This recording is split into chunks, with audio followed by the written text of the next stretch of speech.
Undocumented migrant. Ang undocumented migrant ay isang tao na lumipat sa ibang bansa nang walang wastong dokumento o visa na kinakailangan ng gobyerno ng bansang iyon. Sa madaling salita, sila ay ang mga migrante na walang legal na katayuan sa kanilang pinapasukang bansa.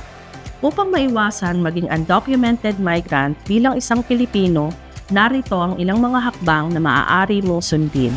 Una, alamin ang mga kinakailangan. Bago umalis ng bansa, siguraduhin alam mo ang lahat ng mga kinakailangan para sa visa o permit na kailangan mo para makapasok sa ibang bansa. Pangalawa, mag-apply ng visa. Siguraduhin mag-apply ng tamang visa o permit sa embahada o konsulado ng bansang nais mong puntahan. Sundin ang mga proseso at isumite ang lahat ng mga kinakailangang dokumento. Pangatlo, huwag mag-overstay.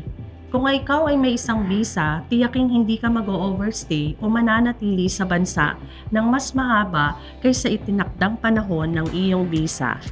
Pang-apat, sumunod sa mga batas ng bansa, alamin at sundin ang mga batas at regulasyon ng bansang iyong pupuntahan. Upang hindi ka magkaroon ng problema sa legal na katayuan.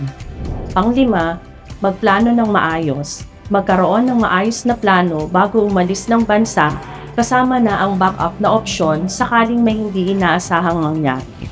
Sa pamamagitan ng pagsunod sa mga hakbang na ito, maaari mong maiwasan ang maging undocumented migrant.